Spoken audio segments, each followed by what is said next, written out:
It can feel like an uphill battle, parents trying to convince their kids to eat healthily as fast food restaurants and confectionery companies use every trick in the book to sell their products. Now there's a push to even the playing field. They call me Caramello. Koala. TV, billboards, bus stops, online spaces and video games. Junk food ads are everywhere. You see it on social media, you see it on the television. Regularly. A lot. On TV and billboards. Oh, I think it's just constant. Now there's a fresh push to curb unhealthy ads. Brands Off Our Kids is a campaign from the Food for Health Alliance.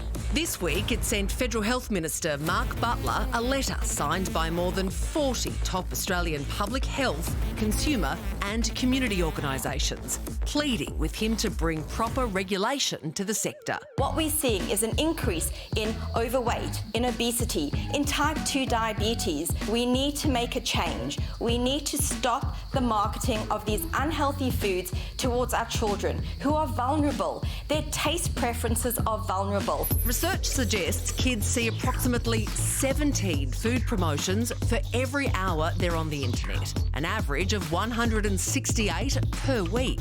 Children between 5 and 8 are exposed to at least 827 unhealthy food ads on TV per year.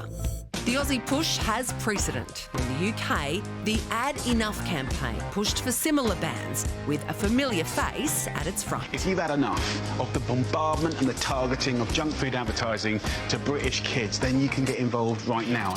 That campaign worked, with the UK recently introducing a ban for junk food ads online and on TV before 9 p.m.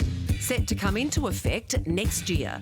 Food for Health wants Australia to go further, restricting tactics like the inclusion of cartoons, toys and prizes. When children see beloved characters that they've got a deep emotional connection with, recommending these unhealthy, ultra-processed foods, they are going to eat far more of it than if we weren't seeing this type of advertising. It's undermining parents' ability to introduce healthier foods towards their children. I would love to see no junk food advertising. It's all over the streets regardless. The fast food lobby, like the alcohol and gaming lobby, have way too much power. So, should the Australian government step up and act fast on fast food?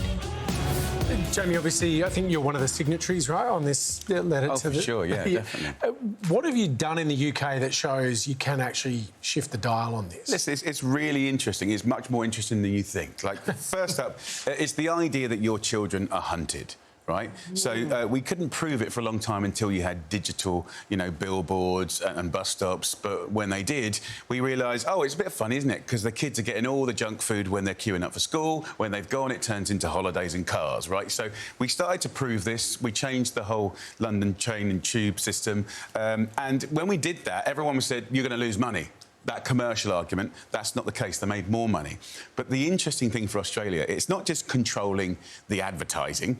When you do have laws and you do control it, what happens is companies reformulate. What does that mean? It means they lower the salt, fat and sugar, but also they have more choice. That's the interesting bit. So it's not about necessarily taking away what you love, because Aussies want their stuff, right? Yeah. But having more choice. Choice in vending machines, choice on offer, and, of course, choice when they're advertising more of the healthy things. So I think it's a really positive thing. I think Aussie's a bit slow in this race because there's many things happening around Europe as well. So, yeah, this is good. How do you get politicians to actually take the steps? Because there's some pollies pushing for various bans and measures here. The government, though, is not making big changes. How do you get them in? Statistics, public health statistics, the fact that Aussie kids could do a lot better, the cost of that. But basically, I think, normally they have companies whinging in their ear that are saying don't do it. And what I'm saying is in London, in the UK, they're still making good money, but they're offering more choices and we're advertising much, much less to kids. So it's a bit of a win-win.